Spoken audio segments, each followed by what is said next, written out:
Well, welcome to the Hope a Thing, a podcast where we discuss how to spot, avoid, and report phone scams. I am Melissa Atkins, the Training and Development Coordinator for the Native Learning Center. Today on the show, we are excited to have Rosario Mendez, Attorney Division of Consumer and Business Education, Federal Trade Commission, also known as the FTC, and Kira Crown as the Consumer and Education Specialist, Division of Consumer and Business Education for also the Federal Trade Commission. They are going to share their expertise on how people lose a lot of money to phone scams, sometimes their life savings. Scammers have figured out countless ways to cheat you out of your money over the phone.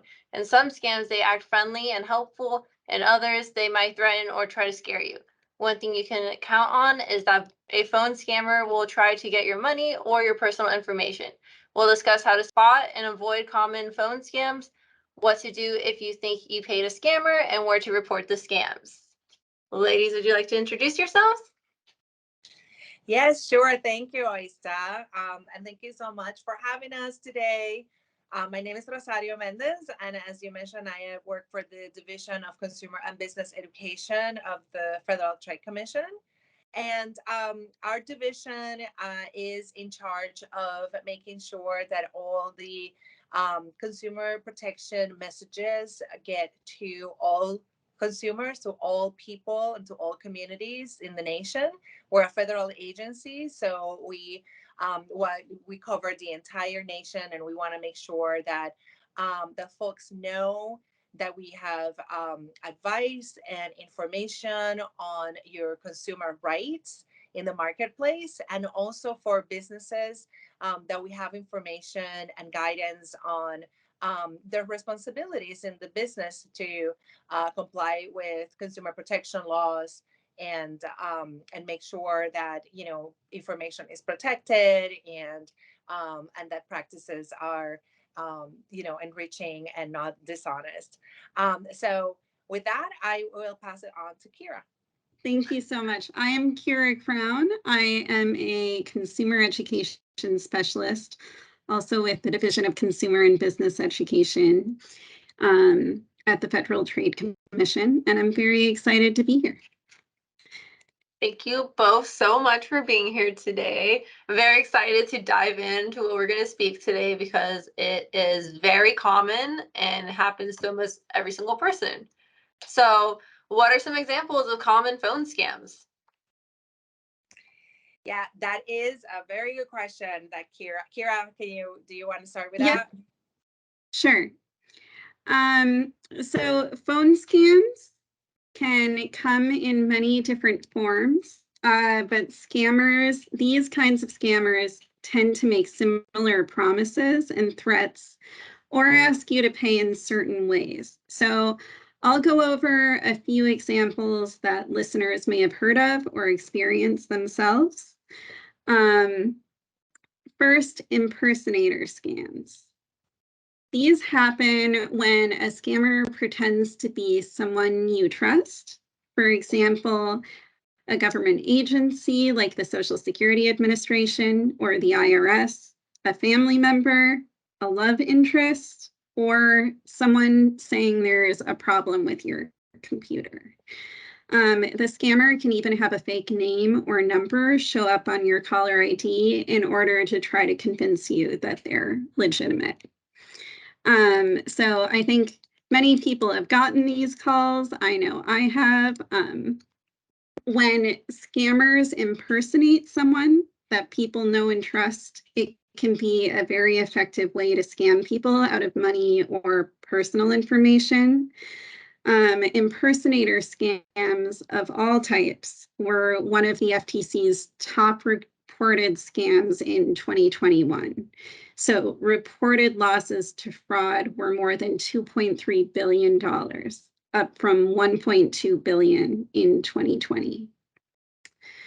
A government impersonator scam, which is one type of these scams, often starts with a call. It can also be an email or a text message from someone who says that they're with a government agency.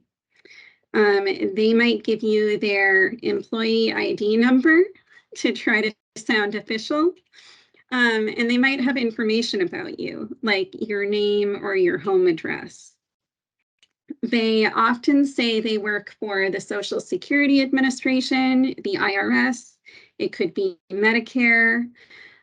Sometimes they even give you a fake agency name, like the non-existent National Sweepstakes Bureau is one we hear quite a bit.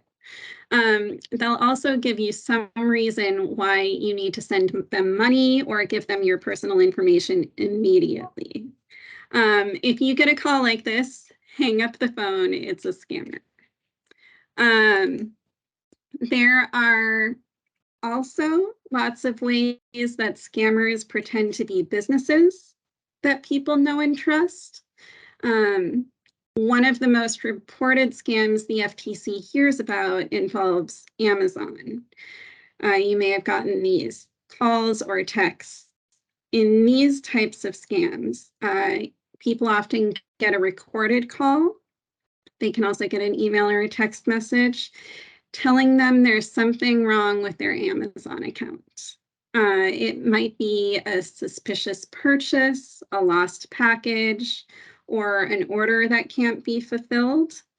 When you call the number or return the message, a phony Amazon representative tricks you into giving up your personal information, like your account password or your credit card number. Some even ask your permission for remote access to your computer to supposedly resolve an overcharge. Only then they have access to everything on your computer. Other tech support scammers will call and pretend to be a computer technician from a well-known company and say they found a problem with your computer. They typically ask you to give them remote access to your computer and then pretend to run a diagnostic test. They then try to make you pay for a problem that doesn't even exist. There are lots of other examples of phone scams. Rosario, do you want to talk about a few? Yeah, sure. Thanks, Kira. And so, and always that these are all you know, phone scams that we hear often. And the thing is, the best way to avoid falling for one of these scams is to know about them. And these are basically, you know, a lot of times they're robocalls. So you pick up the phone and it would be an automated voice that says, "This is Amazon, something is wrong with your account." Or it could be an actual person, like the government impersonator that Kira mentioned, where, you know, it's a person and says, "This is I'm so and so from the IRS," and the name, they make up a name, or they may have some kind of like ID number that makes it sound official. But what they all have in common is that they want you to pay. They often want you to pay in very specific ways. So they would say you have to wire money in order to settle this account or this problem that you have, or you have to pay with gift cards, or you have to pay with cryptocurrency, for example. And those are all ways that scammers ask you to pay, because they're basically untraceable. Once the money is out, there's no way to get them back.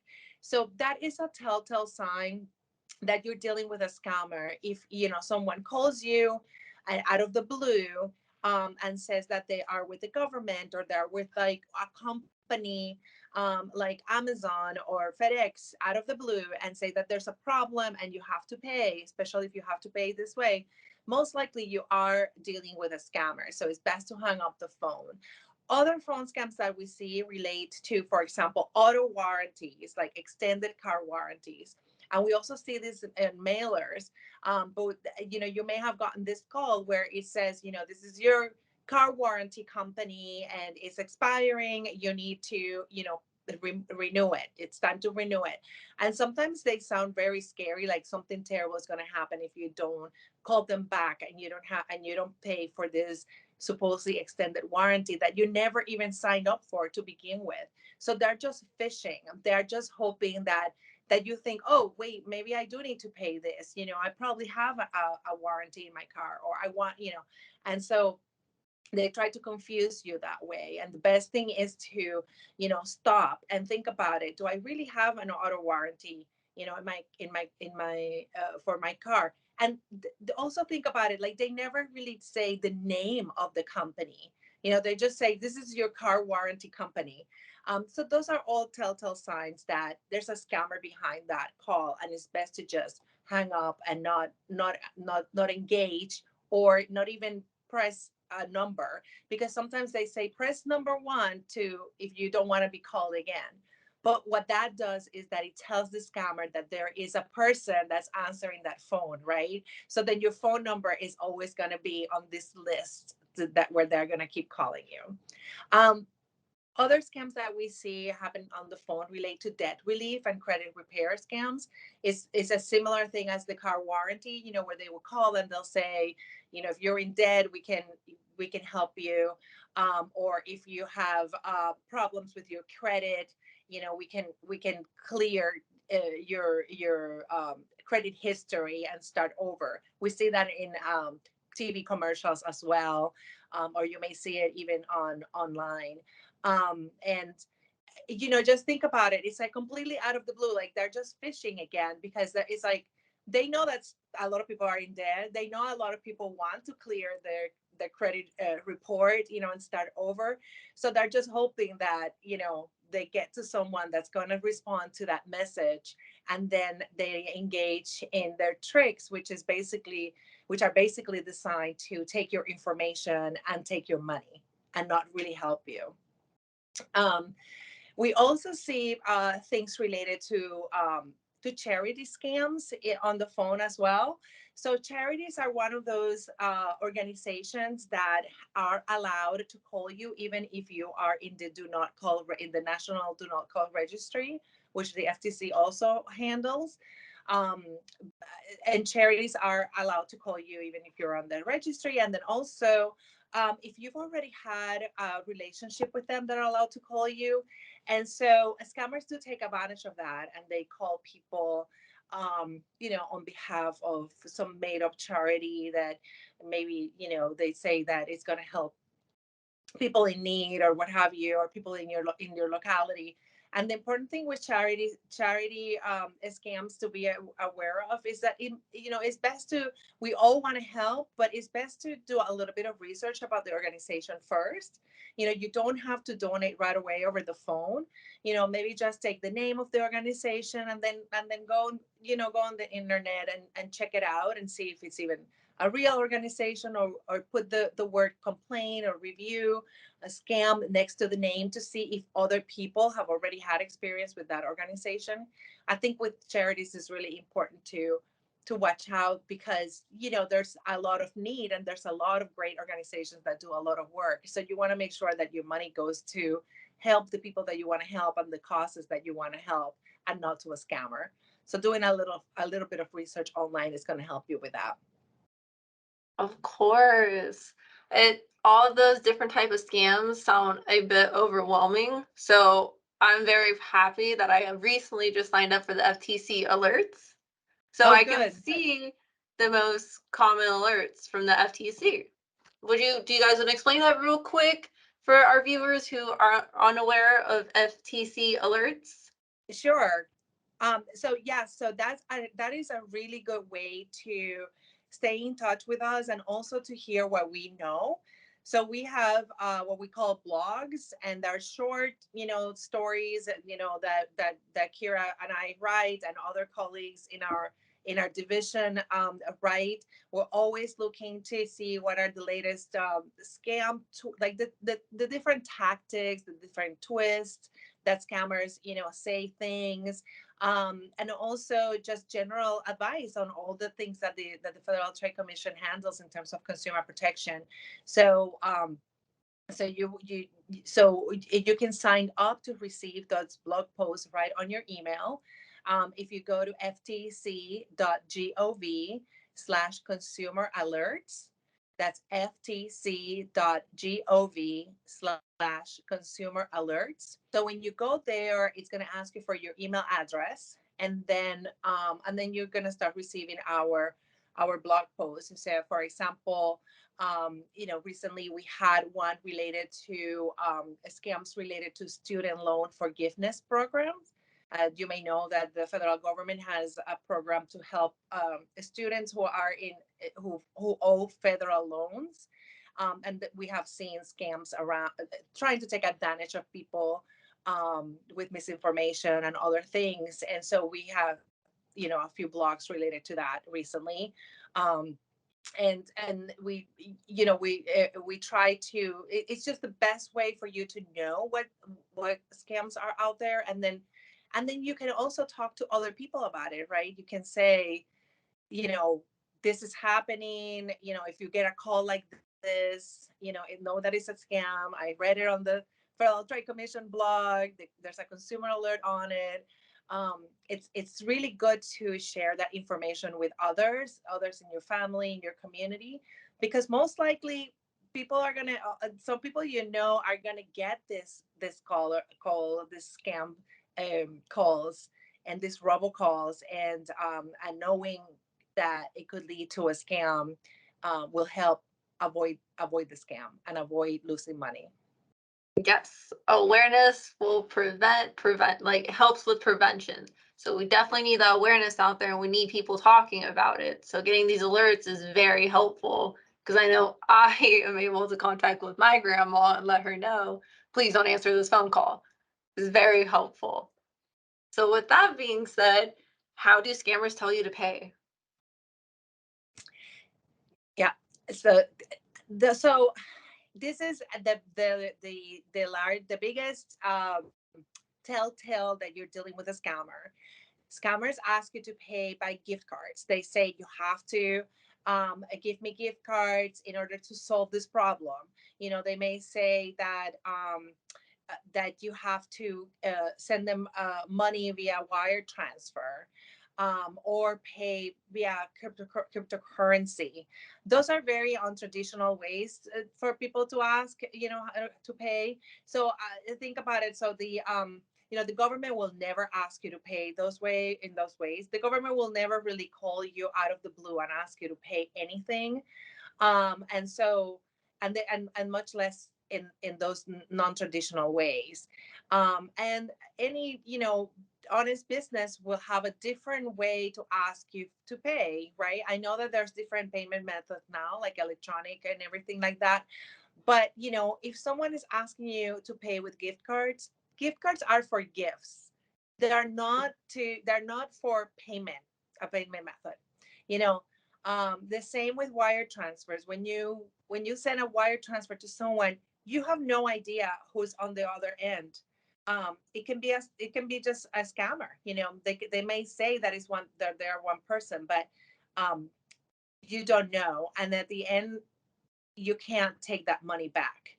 Often what we say is, if you are online shopping, this is a little deviating from the phone scams that we're talking about, but just since we're talking about payment methods, we suggest that people pay with credit cards, because credit cards do have a little bit more protection if the transaction turned out to be a fraudulent transaction, than any other payment method. So if you're shopping online, for example, or if you're doing any other kind of transaction where you are allowed to, you can pay with a credit card, that is best.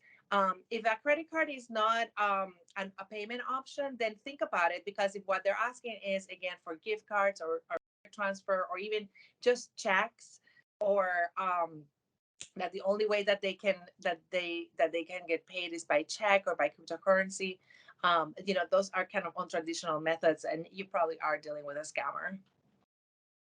So look for the untraditional. That should be the red flag. If it does That's not right. seem traditional, avoid it, talk about it, report it, see That's what right. the FTC advises. Because I know also once you report something, you do give a little bit of advice ways that you can get your money back, or what steps you need to take immediately after, correct?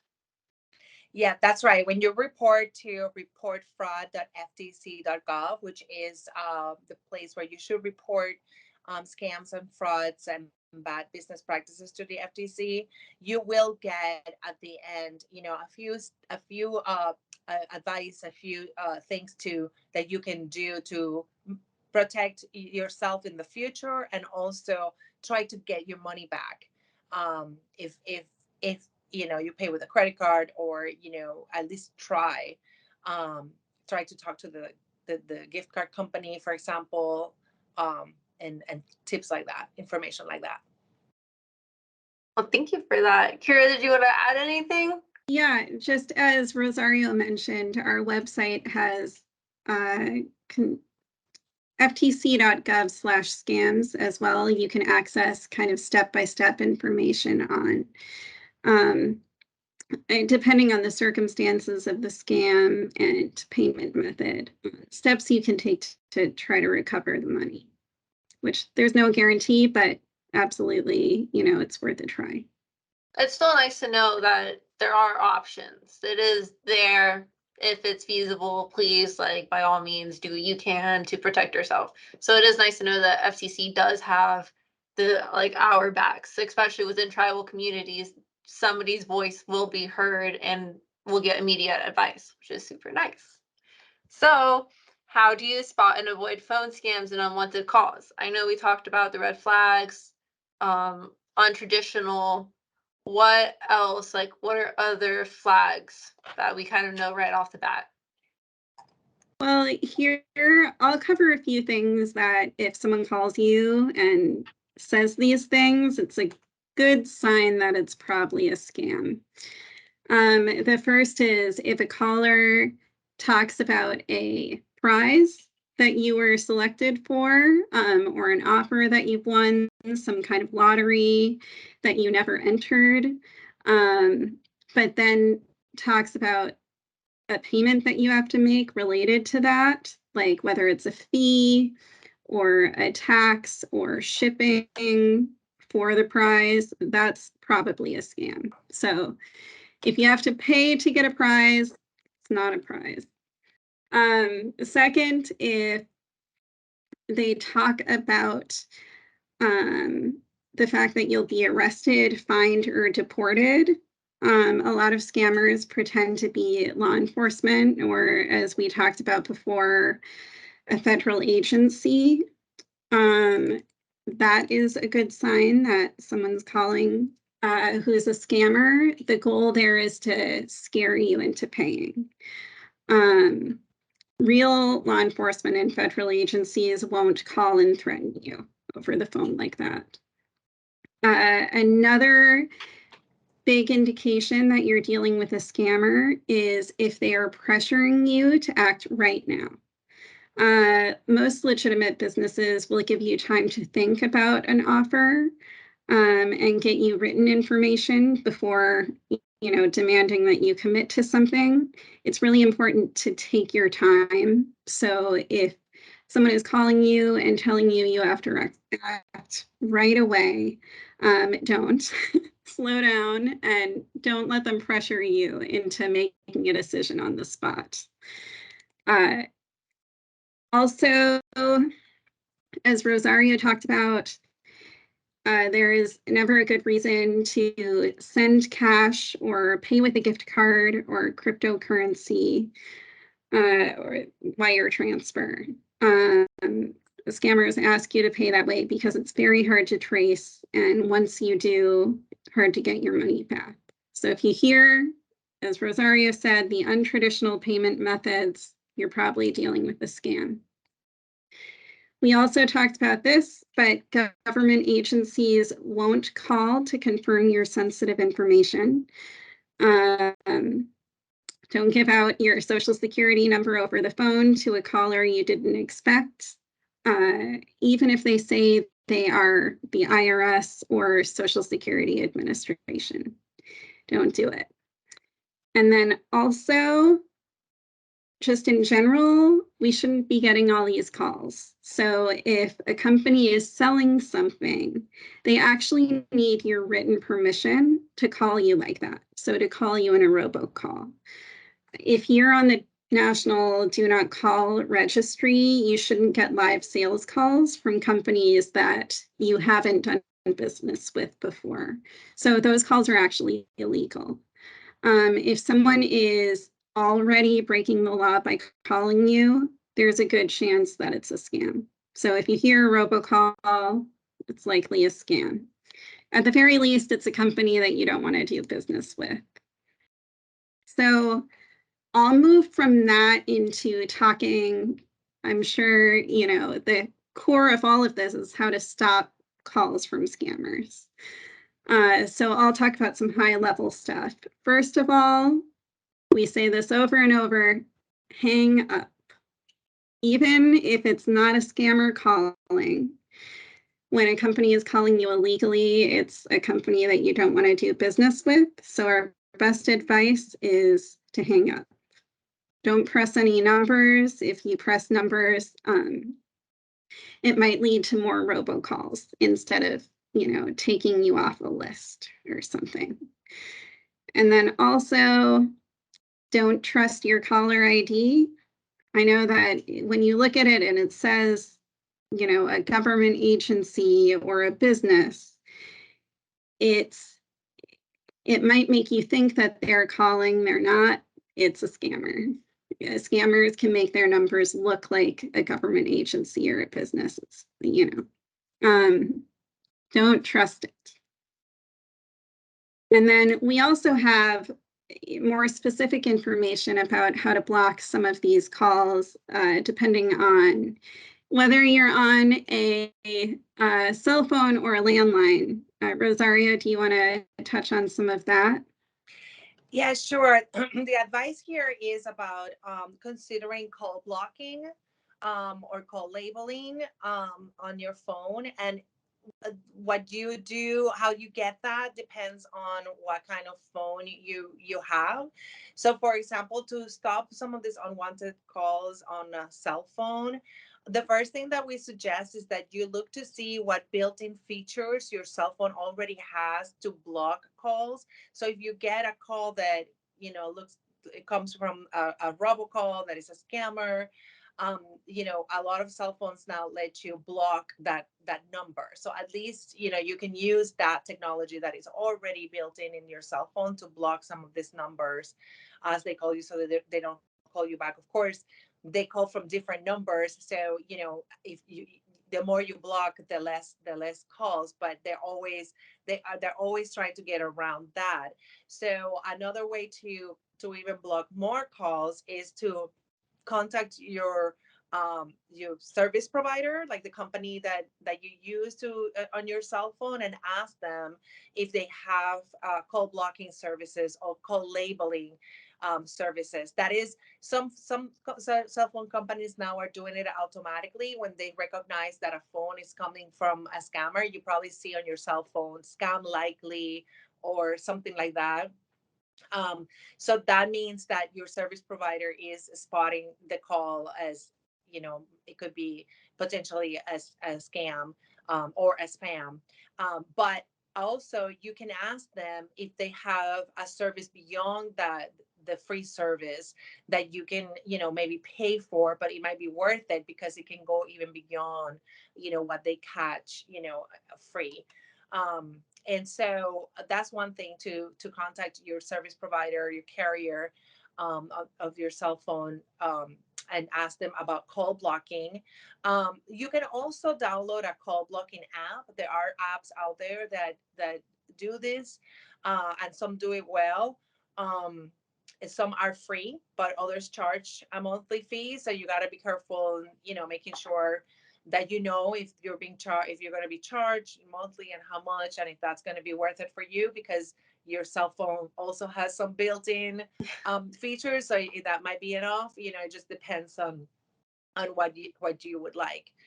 Some of these apps that do the call blocking that you download can access your contacts on your phone. So that's something also to consider, what kind of, privacy settings you can have when you download this app to call your, to stop, some of these scams. If you have a landline, it's also important to call your service provider to see if they offer call blocking or call labeling for a landline. It might cost a little bit, but it might be worth it looking into it. And that's the same for voice over the internet protocol, VoIP. So some people have a telephone that is over the internet. So look, maybe it's sort of, it's not the cell phone and it's not line, it's over the internet or the computer. And so call blocking and call labeling services are also available for that type of a phone connection, but you have to talk to your carrier about what options they have so that you can you can decide if that's what you want. And remember, some of these services are free, some you have to pay a monthly fee, so just make sure that you know how much you're paying for the service, and if that's what you really want. And then one thing is that if you do get these calls, and we've talked this a little bit already, but it's just so important to report it. And you can report it to reportfraud.ftc.gov. Give us the information of who called you, the number that called, what did they say. All of that really helps, because when we do our consumer alerts and we alert people about the different things that scammers are saying on this phone calls, it always helps people recognize, oh, I did get that call. And so it's just so important to report anything that you see. Yeah, I've been telling everyone, if you see something, say something. Just a couple of things are popping up in my head. Well, you were saying earlier to tie in what you were both saying about how you should use a credit card. Just to clarify, it's because a credit card, you can always, it's traceable, whereas a wire transfer or a gift card is not so easy to trace. So if you are trying to get your money back, it's easier with a credit card. Not always guaranteed, but in a sense, easier to trace. That's true. So credit cards do have, I mean, by law, credit cards have some protection um, against fraudulent transactions. So if you pay a scammer, or if someone charged your credit card fraudulently, that unauthorized charges, there's a process to report it to the credit card company, and they have to investigate, and then potentially you get your money back if it's if everything is resolved. I mean, different credit card companies have different ways of doing that and different processes, but in general, you are much more likely to get your money back if you pay with a credit card, if you pay a scammer, or if you had any fraudulent transaction on your credit card, than if you pay with wire transfer or with a gift card, or cryptocurrency or cash, because those ways are, I just like sending cash. Pretty much, it's very, very difficult to get it back. With the gift cards, if you end up paying scammers with the gift cards, we say that contact the gift card company right away to see if they can stop the scammer from using the gift card's number that you gave them. And that it could happen, but it is unlikely. Once you give the number of the gift cards to someone, and they use it, that's it. It's, the money is gone. And same with wire transfers. Wire transfer is like sending cash. The person that is on the other side of the transaction is getting their cash, like literally like cash. And it could be anyone. That's why it's very important to be aware and to ask questions and do your research before you commit to sending a small amount or large amount. Yeah, and I think it's just talking about all of this. I mean, we don't want to like instill like a fear or of transactions to people, but at the same time, it's like you work really hard for your money. You don't want a scammer to take it, and they prey on on our sensitivities and our vulnerabilities. They know that people, for example, with the charity scams, that people want to donate. They know that if the government calls you and say that you're going to be arrested, you probably will listen to that, because that it's something you don't want to be in trouble. or if they say that something is wrong with your Amazon account or with your computer, you're going to listen to that. But if you know that their scammers are saying those things, and that is best to hang up. Don't click on a link that you get on a text message, or don't click on a link that you get on an email, and just check it out first. Then you're most likely to spot the scam and avoid it, and avoid paying a scammer. Thank you for that. Kira, did you want to add anything to that? Also, visit our website, nativelearningcenter.com, to find information on upcoming webinar and virtual trainings. Thank you guys so much, and thank you to our viewers for joining us today. Thank you. Thanks.